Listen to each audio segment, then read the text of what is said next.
Assalamualaikum warahmatullahi wabarakatuh. Alhamdulillahirabbil alamin wassalatu wassalamu ala asyrofil mursalin sayyidina maulana Muhammadin wa ala alihi washabihi ajmain amma ba'du.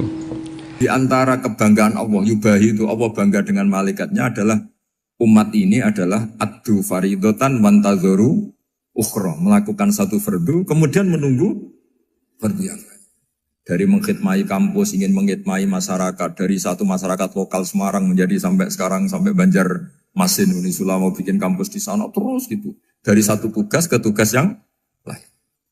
Makanya Islam diajarkan setelah satu tugas selesai, faida faruhtafan sok. Jadi sehingga hidup kita itu dinamis. Dari satu kebaikan menunggu kebaikan lain, dari satu kebaikan menunggu. Sehingga hidup kita ngapain? Nunggu satu kebaikan. Ini sudah masuk faman kanat hijratuhu ilallahi wa rasulih fa hijratuhu ilallahi wa rasulih. Sehingga orang bayangkan kalau kita direkam Allah, Gusti kula ampun mati nak dereng sugih. Wis melarat puluhan tahun, sakit, nunggu sesuatu sing sifatnya nafsu, kepengin sugih. Sugih tok aja cukup. Tahu buruh wong sing tahu ngenyek ndekne lho, itu kan urung-urung wis dendam. Saya belum mau mati sebelum kaya dan buruhkan orang yang pernah melecehkan saya. Wis ngono akhirnya mati urung sugih. Berarti wis fakir matine hasud. Mau itu ngenes dunia akhirat kan kira-kira seperti itu. Kamu santai aja kalau fakir berarti meringankan hisab karena ada banyak harta. Yang mau dihisab papanya enggak punya apa-apa. Jadi saya mohon sekali ya, Islam itu mengawal kebahagiaan. Sebab itu sampai bahagia itu menjadi perintah Islam, qul bi fadlillah wa bi rahmati fa bidzalika falyafrahu. Karena dengan bahagia bi taat diharapkan orang Islam itu tidak bahagia atau cari kesenangan lewat jalur maksiat. Sehingga ciri utama wali apa? Ala inna awliya Allahi la khaufun alaihim wa lahum yahzanun. Sehingga ulama dulu itu rileks-rileksnya. Termasuk yang saya ceritakan tadi, Imam Ahmad, Imam Syafi'i, itu melihat apa saja rileks. Ya tadi kalau disenangi orang ya barokah, punya kawan kebaikan. Nak dineng ya barokah dineng di gedingi tonggo rada utang, ngeranjuk tulung gitu. Jadi rileks saja. Masyhur itu Imam Syafi'i ngendikan waman asaa ilaika faqat atlakoka. Orang yang berbuat buruk sama kamu, hakikatnya adalah membebaskan kamu. Atlako itu apa? Membebaskan. Enak gak jadi hidup itu? Kalau kamu kan enggak, kok gedeng aku salahku opo? Malah kamu ujub tuh, orang kok gak tahu salahnya. Kamu jadi suami, istrinya ngomel, kurang apa saya sebagai suami? Ya kurang banyak, enggak ganteng, enggak kaya, enggak ini. Malah kalau diterangkan malah parah toh. Ya sudah rileks saja, kalau dia ngomel ya tadi, alhamdulillah dapat pahala tanpa apa? Biaya. Terus ngomel kan butuh energi, paling yang enggak kuat 3 jam. Nanti juga berhenti apa? Terus ambil nilai positifnya, misalnya ngomel sama suaminya, bagus lah. Kalau ngomel sama tetangga malah kayak apa gitu aja udah. Jadi ulama dulu itu gampang sekali melihat hidup. Rasulullah ya gitu, melihat hidup tuh gampang saja. Ketika tanya, ya Aisyah apa ada sarapan? Tidak ada ya Rasulullah, ya sudah saya tak puasa. Jadi enteng saja. Kadang-kadang beliau ingin puasa ya puasa sunat, ada sarapan nggak jadi puasa. Rileks. Nabi itu rileks. Kalau ngajari kebaikan juga rileks. Nah sekarang itu banyak orang yang karena mungkin kurang baca, Islam itu kayak menjadi aturan yang bengis, yang repot, yang mengekang. Itu tidak seperti itu. Yuridu wa bikumul yusra, wala yuridu bikumul usra. Allah menghendaki agama ini mudah. Sehingga ada sahabat di Imami Mu'ad, itu baca Baqarah. Sahabat ini pekerja petani, mufarokoh ditinggal. Ketika Mu'ad lapor, ya Rasulullah ini ada orang munafik, tengah-tengah sholat mufarokoh saya ditinggal. Yang disalahin itu tidak yang ninggal tapi Mu'ad. Afattanun anta ya Mu'ad, kami itu tukang fitnah. Masa ngimami petani pakai surat Baqarah? Jadi yang disalahkan ini imamnya. Kalau kamu jadi imam, sholatnya ya yang cepat. Makanya terus banyak orang kecepatan karena tadi. Jadi Nabi itu enteng sekali. Jadi apa ya, Nabi itu beda dengan yang kita bayangkan beda. Nabi pernah ngaji di masjid, kemudian ada tetangga lewat pakai cangkul ke kebun. Semua sahabat gerutu. Ini orang tidak benar, ada Nabi ngaji ditinggal saja ke kebun, tidak ikut ngaji. Jawabannya Nabi tidak, itu bagus, itu ikut sunnah saya. Kenapa ya Rasulullah? Dia kerja artinya nyari halal. Dan untuk menghidupi keluarganya itu juga ajaran saya. Sehingga yang ngaji ya ajarannya Nabi, yang nggak ngaji karena kerja mencukupi keluarga juga ajarannya Nabi. Segampang. Oh, kalau kayaknya kamu kan, wos roh akhlak kan gitu. Nabi rileks saja Nabi. Sampai bisa lihat itu di Ihya, di bab Fadhailul Kasbi. Makanya ini penting sekali supaya orang itu berpikir Islam atau mendakwahkan Islam itu berdasar sanad ya yang muttasil yang pernah dilakukan Rasulullah SAW. Sesuatu yang dilarang Allah itu pasti madhar. Maka untuk melarang seseorang bergantung sama narkoba misalnya atau hal-hal yang bahaya pada fisik, itu satu tentu bagi ahlullah, tentu karena takut Allah. Tapi banyak masyarakat yang memang benar-benar bisa meninggalkan narkoba karena efek buruknya ganja. Bahwa itu mengakibatkan sakau, mengakibatkan tidak sadarkan diri, mengakibatkan kebangkrutan ekonomi macam-macam. Sehingga mereka benar-benar benci sama yang namanya narkoba. Jadi di antara manhajul Quran itu kalau mentakbih, memburuk-burukkan maksiat itu mesti dikritik innahu kana fahisyah. Innahu kana fahisyata wa maqta wa sa'a sabila. Innahu kana fahisyata wa sa'a sabila. Diulang beberapa kali. Sehingga dibutuhkan kecakapan untuk menganggap satu hal yang buruk itu fahisyah, sesuatu yang enggak rasional, sesuatu yang tidak positif, sesuatu yang pasti berdampak negatif. Sehingga kalau misalnya tadi dibacakan oleh Qori, kuntum khaira ummatin ukhrijat linnasi ta'muruna bil ma'ruf wa tanhauna 'anil munkar. Untuk berhenti dari kemungkaran itu satu takbihun litil kal munkar atau litil kal munkarat, bahwa mungkarat itu kita cap, kita stigmasi bahwa itu buruk sekali. Seperti Nabi mengajarkan pemuda tadi, masa kamu suka ibu kamu digitukin lelaki lain, putri kamu, bule kamu, bude kamu, sehingga orang ini pikirannya termindset betapa buruknya zina.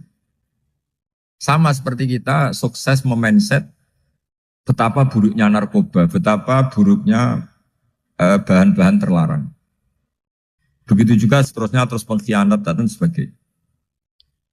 Tapi problem manusia adalah dia itu akan mencari kebahagiaan atau kesenangan sesaat. Maka caranya gimana? Keinginan senang lewat maksiat ini dilawan dengan nyaman dengan taat. Saya ulang lagi, nyaman dengan taat. Sehingga ulama dulu punya kalimatul munajat, artinya kalimat hubungan pribadi sama Allah yang menjadikan orang itu nyaman.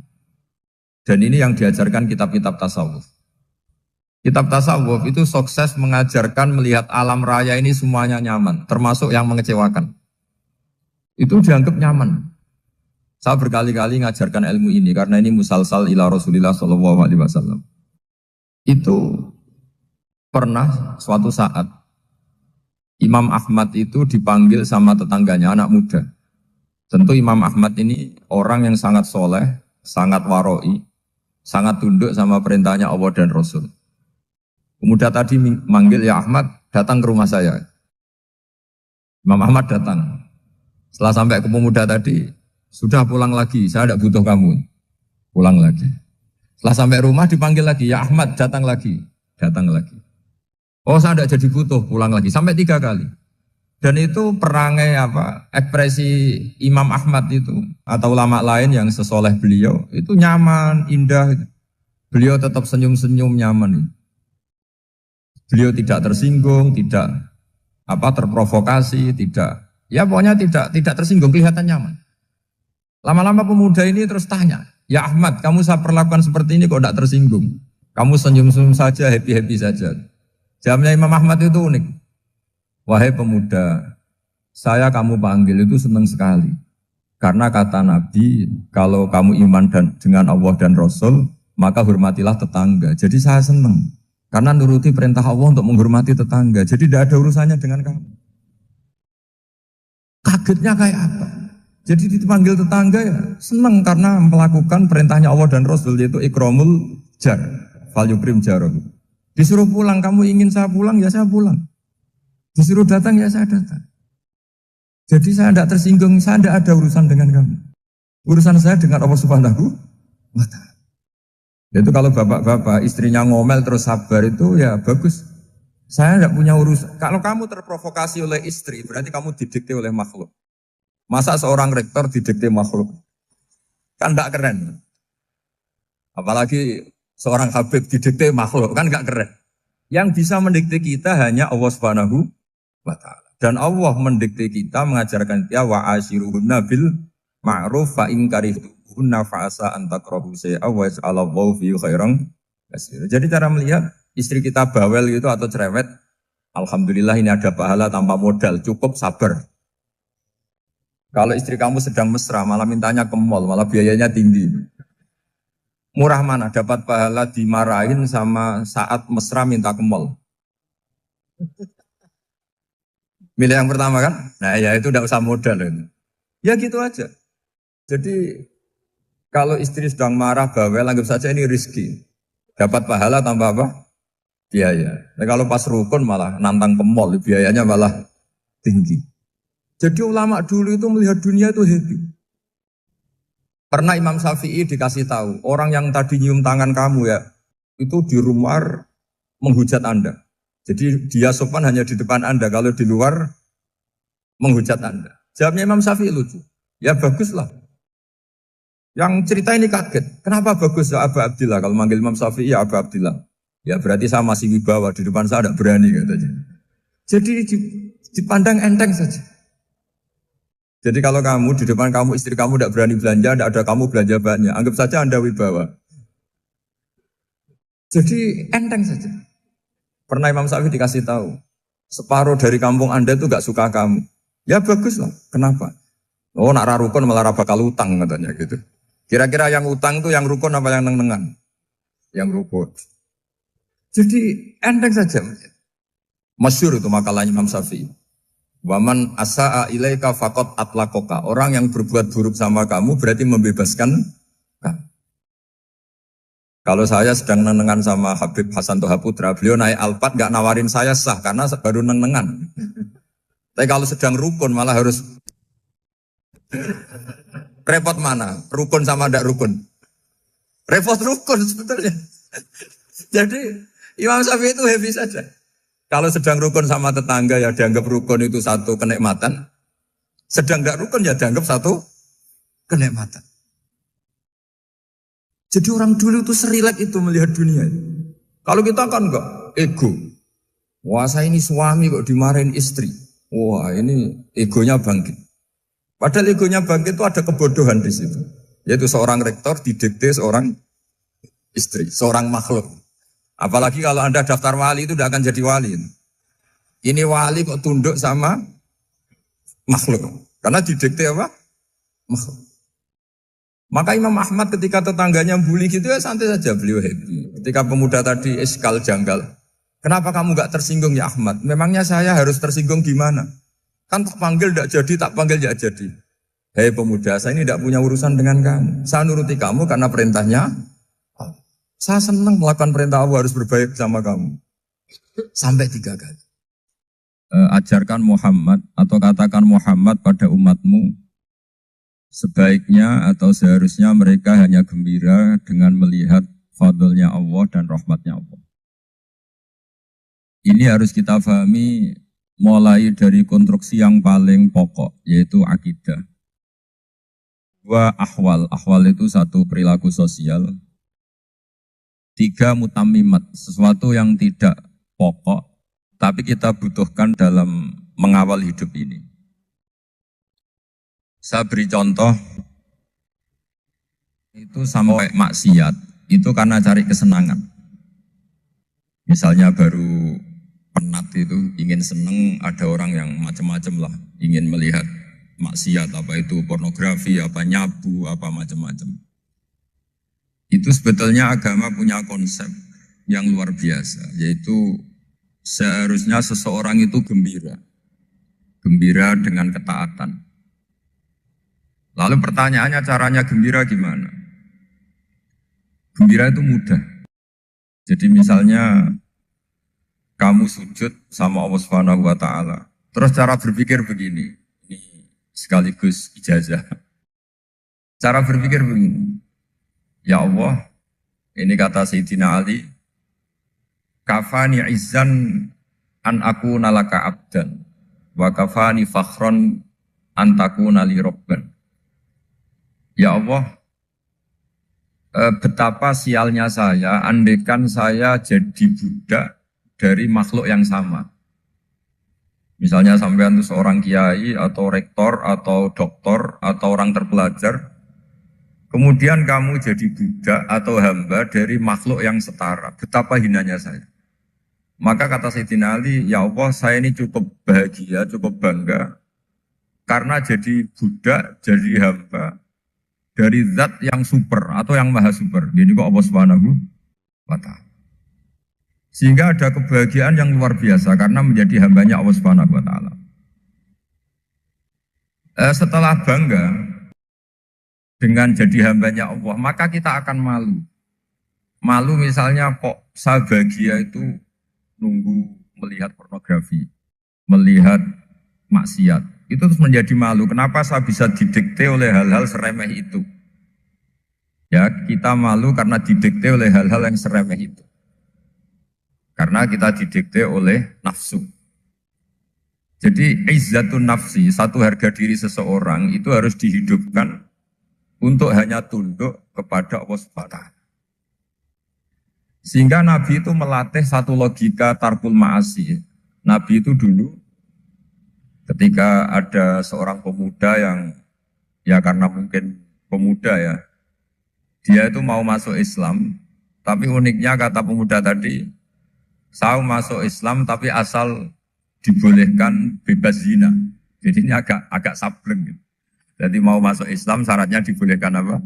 Zina atau free sex gitu. Karena orangnya agak hiper. Itu Nabi tidak langsung mengancam dengan neraka enggak. Ketika mau pamit gitu semua sahabat melarang. Mah itu jangan, kamu jangan sowan Nabi. Itu permintaan yang enggak masuk akal. Setelah lama ditahan terjadi kegaduhan di masjid, Nabi dengar itu ada apa itu? Itu ada pemuda yang mau masuk Islam tapi yasta'dzinuhu fi zina. Tapi mereka minta izin Nabi untuk tetap boleh zina. Kata Nabi, pemuda itu suruh masuk, suruh menghadap saya. Ketika menghadap Nabi, saya ulang lagi ketika menghadap Nabi, Nabi mengajarinya itu luar biasa. Nabi tidak langsung mengancam dengan neraka atau dengan azab tunda. Tapi kata Nabi, atuhibbuhu li ummik. Kamu suka kalau ibu kamu itu jadi demenannya orang banyak. Pondok ya Nabi, yang demen ibu saya tak bacok kan. Karena ini ya agak preman, di mana-mana orang nakal agak preman. Terus atuhibbuhu li bintik. Kamu suka kalau putri kamu ya digitukan orang-orang. Oh ya enggak Nabi, yang gitukan putri saya tak bacok. Atuhibbuhu li kholatik. Kamu suka kalau bule kamu digitukan. Atuhibbuhu li ammatik. Kamu suka kalau saudara bapak kamu digitukan. Nabi itu mengeset ya. Cara sekarang itu cuci otak mungkin. Nabi itu meluruskan otaknya anak muda itu. Betapa buruknya zina. Cara bahasa Arab ditakbih. Betapa buruknya zina. Kamu suka kalau korbannya ibu kamu, putri kamu, bude kamu, bule kamu. Sehingga orang itu matur ya hasbuka ya Rasulullah, ini sudah cukup. Saya tidak pernah melihat sesuatu seburuk zina. Jadi fa'al qawwa fi qalbihi bughdha zina. Kemudian Allah meletakkan di hatinya, menanamkan benci zina.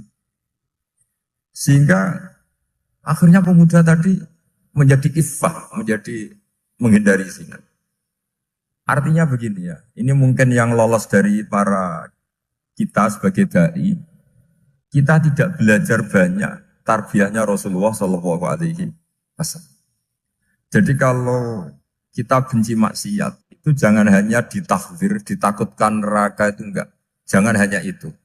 Tapi di logika. Jadi kalau kita menghindari maksiat, itu selain karena takut azab, itu ada logika. Ada rangkaian pikiran yang menjadikan kita anti satu perbuatan apa maksiat. Jadi misalnya gini ya, kira-kira ginilah kalau contoh gampang itu. Ada orang gitu ya, nyanyi dengan pakaian yang mungkin pornografi gitu. Mungkin pemuda-pemuda ingin melihat itu, tapi bisa diobati gini. Kok enak dekne mergawe kok tak bayar, ya aku kehilangan duit. Meskipun dengan logika yang agak serampangan, yang penting menjadi kita ini punya harga diri untuk tidak tergantung hal-hal seperti itu. Sehingga Nabi itu cara menggambarkan tadi mulai atuhibbuhu li ummak, kalau ibu kamu jadi demenannya orang lain. Pemuda tadi bilang yang demen ibu saya mau saya bunuh. Ditambah lagi atuhibbuhu li bintik. Bagaimana kalau korbannya putri kamu, bule kamu, bude kamu. Sehingga terus si pemuda tadi betapa buruknya zina. Betapa murahnya zina. Akhirnya pemuda tadi al-qawwa fi qalbi bughda zina. Terus kemudian pemuda tadi itu sangat membenci dengan apa? Berzina. Nah, pikiran-pikiran seperti ini harus kita tanamkan. Harus kita tanamkan supaya orang itu benci melakukan maksiat. Karena satu memang takut sukhtuwah, takut dibendu Allah atau dibenci Allah. Dua, memang logika kita mengarahkan tidak maksiat. Saya beri contoh ya, betapa pentingnya mindset ya, cara berpikir. Orang itu menjadi kikir itu karena nganggap hidup itu lama dan uang itu penting. Kalau zaman Nabi itu sederhana kalau melihat hidup.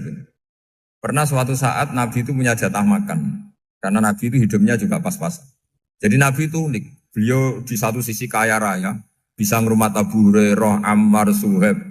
Ashabu Sufa itu dirawat Nabi semua. Itu kan kaya, bisa ngerawat sekian orang.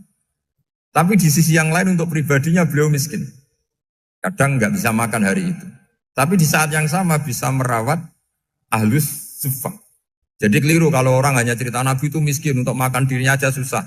Itu keliru. Kelirunya kalau tidak diteruskan, tapi Nabi mampu menghidupi Ahlus Sufa. Singkat cerita jatah makannya Nabi itu dikasihkan orang ketika Nabi tanya, ya Aisyah, makanan jatah saya di mana? Oh ya Rasulullah, tadi ada orang minta tak kasihkan, maka makanan itu habis. Apa kata Nabi? Kamu salah Aisyah. Yang kamu kasihkan itu justru yang masih. Ya, yang kamu kasihkan itu justru yang masih.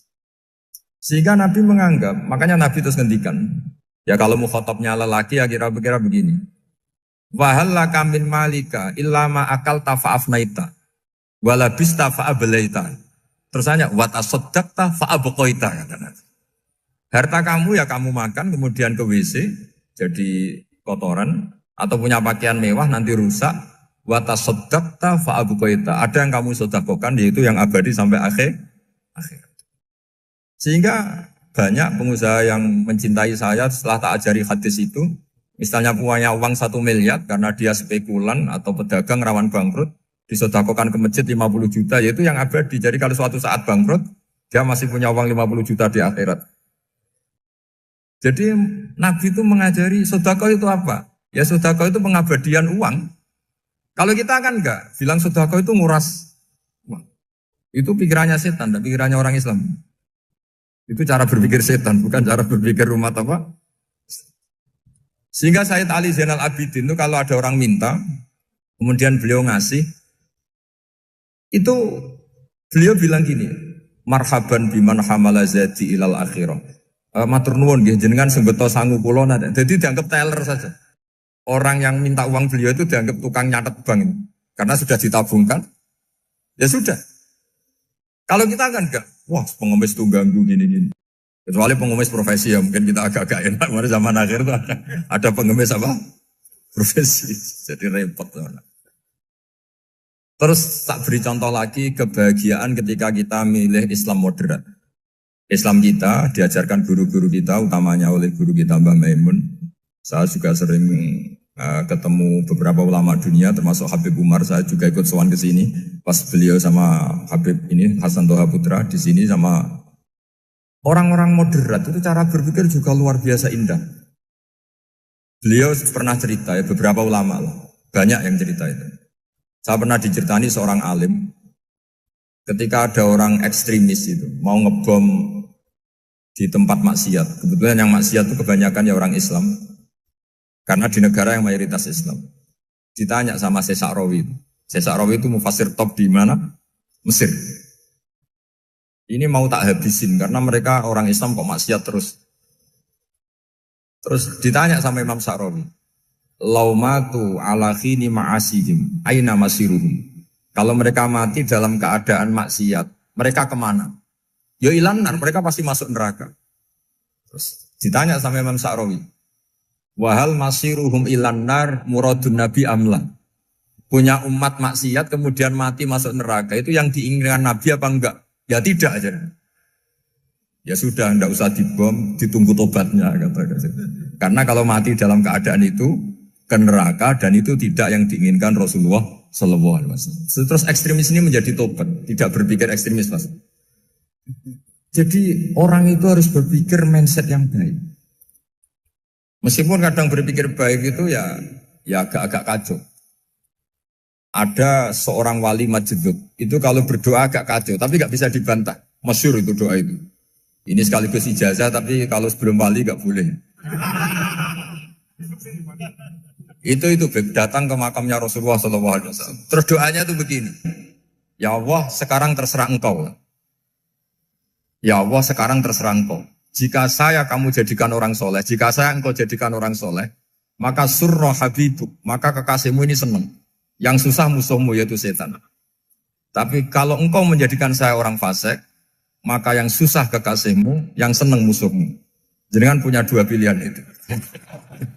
Wah itu kan doa tapi kayak teror itu. Ya jadi berdoa di Raudhah. Wah itu mesti mandi itu karena agak-agak maksa Tuhan itu. Ya Allah, engkau punya dua pilihan. Jika saya jadi orang soleh, maka kekasihmu ini senang. Musuhmu yang susah yaitu setan. Tapi jika saya jadi orang fasik, maka musuhmu yang senang, kekasihmu yang susah. Mohon terserah jenengan, mau menyenangkan kekasihmu, apa menyenangkan musuhmu gitu. Kira-kira gimana? Kalau tertarik boleh doa itu dipraktekkan. Tapi kayaknya kalau copy paste itu gak keren, apa?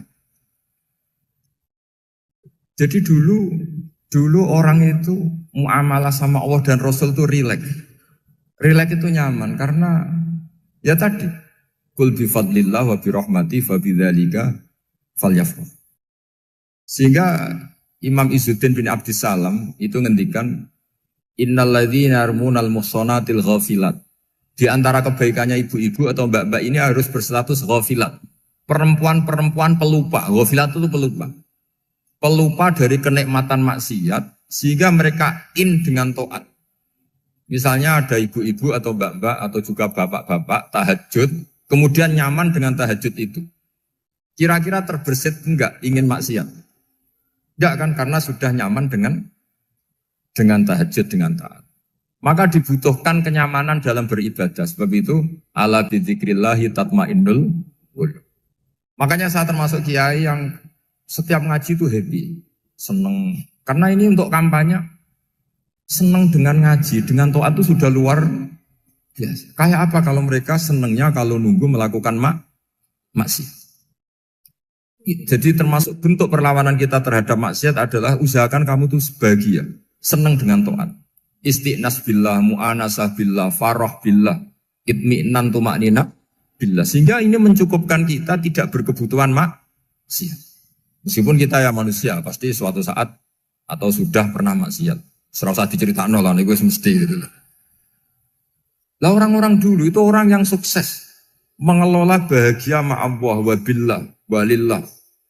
Jika wali-wali dulu itu jadi wali itu tidak mesti karena ibadahnya banyak itu enggak. Mereka orang yang ibadahnya itu biasa. Biasa-biasa sekali. Ulama-ulama dulu ibadahnya biasa sekali.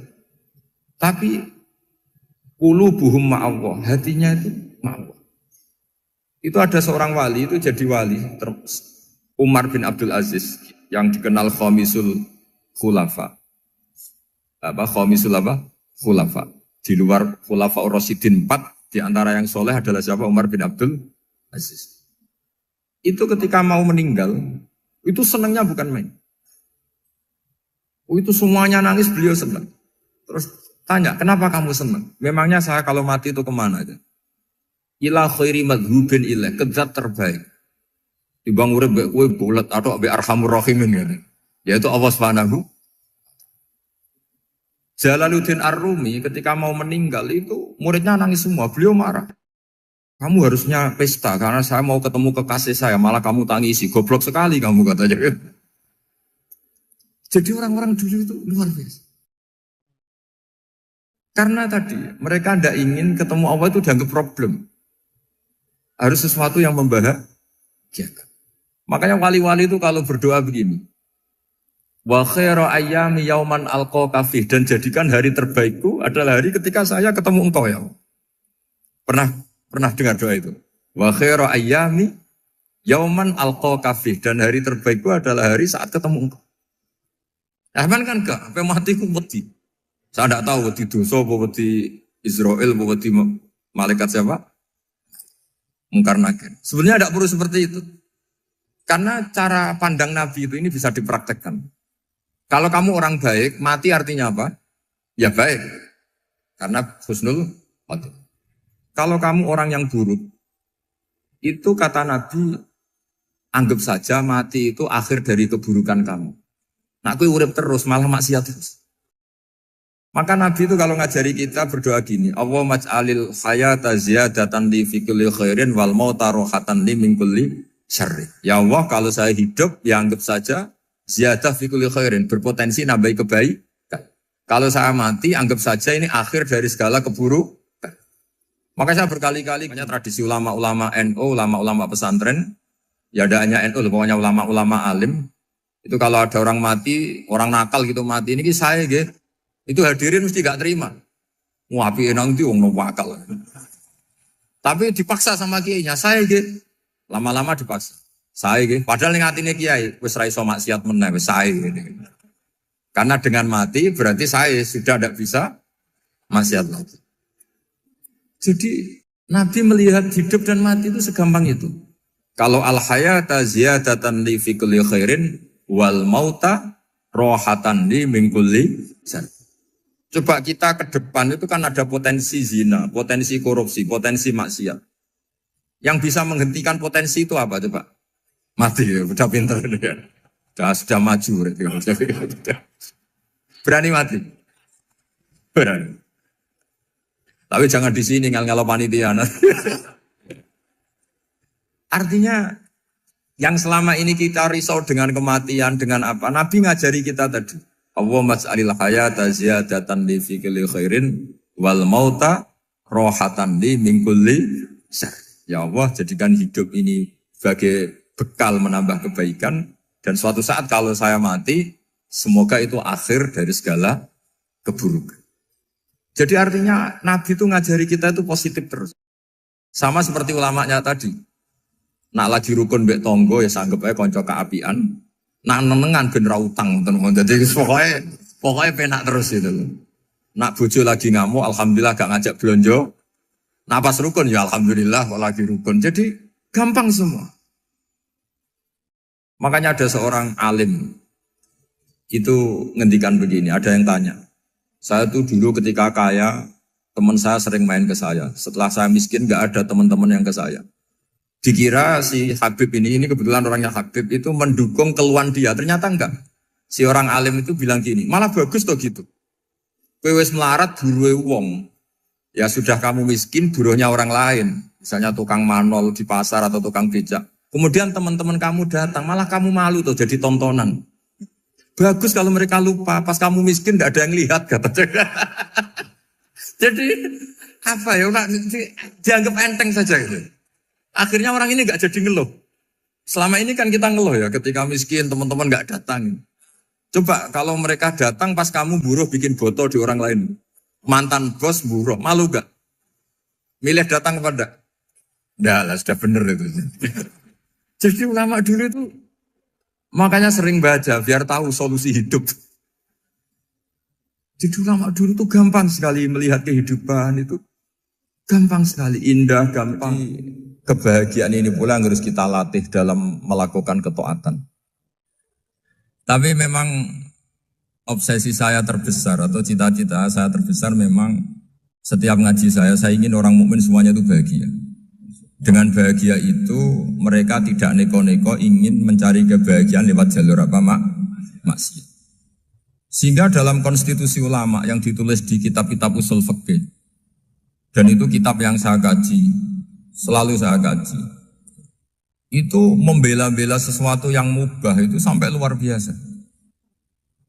Karena melihat mubah itu, misalnya Anda tidur itu berstatus mubah, Anda bermain catur berstatus mubah, Anda rileks sama teman jagongan semalam dengan teman rektor atau dosen atau yayasan itu, melihatnya bukan mubah, tapi tarkul maksiyah. Misalnya saya semalaman asik musamaroh itu jagungan malam sama Habib Toha Al-Munawwar. Itu Allah ngitungnya bukan, wah ini jagungan ngalor ngidul, tidak penting tuh, tidak. Malam itu bahak tidak ke dugem, tidak ke tempat maksiat. Sehingga ada ulama yang mengatakan mubah itu enggak ada. Saya ulang lagi, mubah itu enggak ada. Kan umumnya ulama bagikan wajib, ya kan, haram itu. Terus diantaranya mubah, sunat, makruh. Ada ulama yang mengatakan mubah itu enggak ada. Kenapa? Logikanya begini, itsma min mubahin illa wa yatahaqqaqu bihi tarku haramimma. Karena tidak ada mubah yang Anda lakukan kecuali saat itu pasti ditinggalkannya sebuah keharaman. Misalnya Anda sedang jagungan sama istri di luar, di rumah, asik di rumah semalaman. Mungkin bahas hal-hal yang ringan. Mungkin melihat sinetron atau apalah yang ringan. Tapi di situ terjadi Anda meninggalkan ke tempat-tempat maksiat.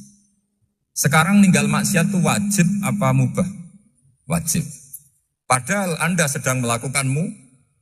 Nah itu dicatat oleh Allah itu tarkul haram, meninggalkan keharam.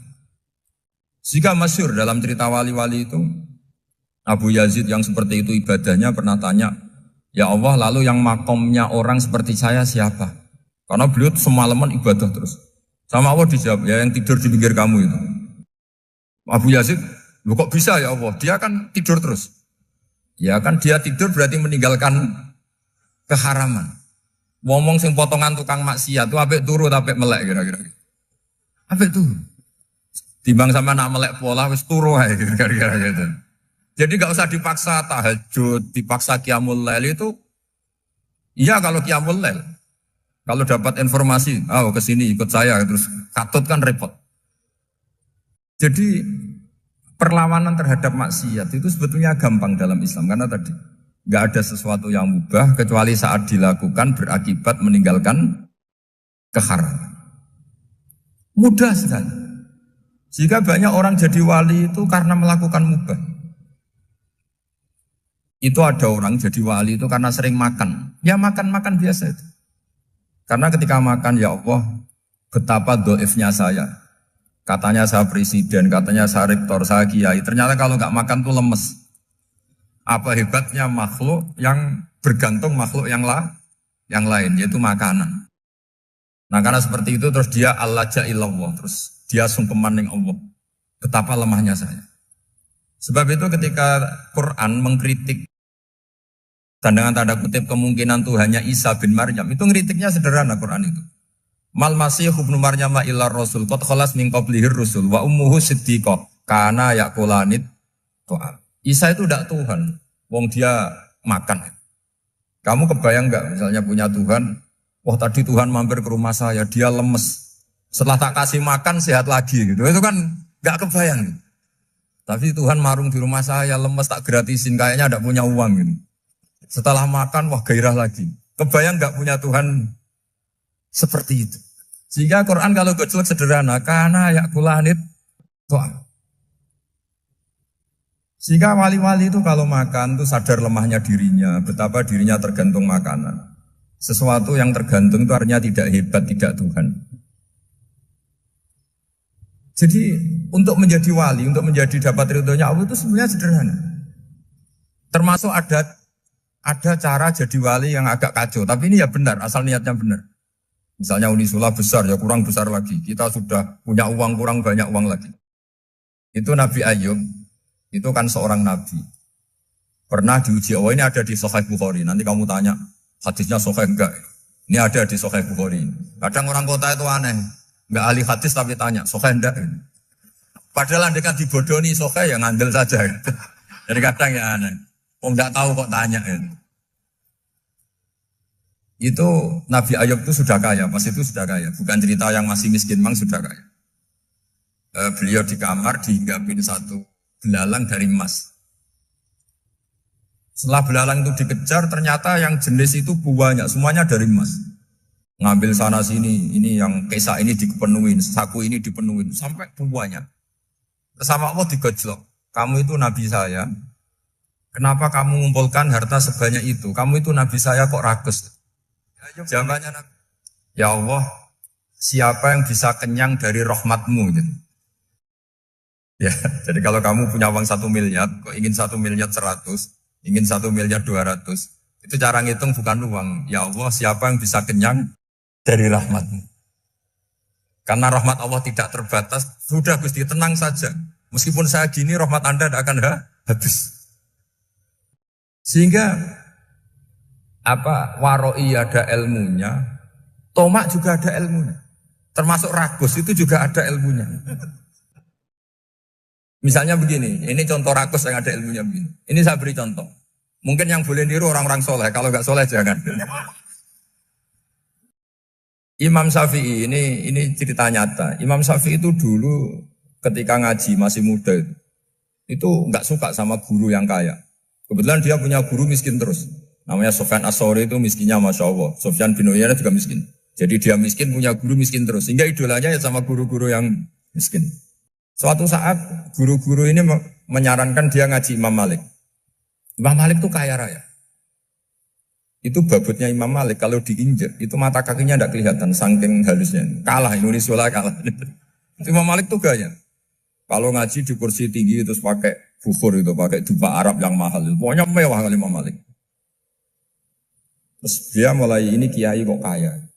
Kemudian setelah beliau alim tanya, saya harus ngaji siapa setelah ilmu jenengan habis kira-kira gitu. Kata Imam Malik, sudah kamu tidak usah perlu ngaji saya, kamu sudah alim alama. Terus Imam Malik datang ke Baki. Zaman itu Baki itu semacam kayak rentalan ya, semacam Grab lah kalau dulu. Mana kafilah yang mau ke Irak? Ya sudah terus, oh kita mau ke Irak. Ini antar ke Muhammad bin Hasan As-Syaibani. Itu dibiayai sama Imam Malik. Grabnya ya dibayarin, itu kafilahnya itu ya dibayarin. Imam Syafi'i disangoni surrotan min dhahabin. Jadi satu kepes uang dikasihkan. Itu pernah tak hitung semurah-murahnya itu sekitar 60 juta. Imam Syafi'i mulai mikir, kiai yang saya kritik lomo, sing kiai miskin tak puji, gak pernah ngamal kan, tentu orang miskin. Setelah datang ke Muhammad bin Hasan As-Syaibani, beliau itu pakar usul fikih, muridnya Abu Hanifah. Beliau al-usuli, pakar usul fikih. Itu Muhammad bin Hasan As-Syaibani itu kalau ngitung emas, itu di ruang tamu. Uangnya miliatan, emasnya banyak. Dari kota ini dipindah ke kota ini, emas kalau ngitung di ruang tamu. Bukan di kamar, di ruang tamu. Imam Syafi'i tambah kaget. Imam Malik kayak gitu sudah saya soal malah ini kaya raya.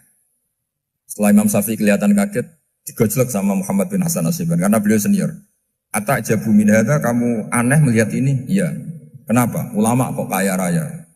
Terus kata Muhammad bin Hasan, ya sudah, uang ini tak kasihkan orang-orang fasik, binti gue demenan, gue nyabu, gue macam-macam. Oh jangan, nanti dipakai maksiat. Oh jenengan mau sing suka. Semenjak itu Imam Syafi'i rubah mindset.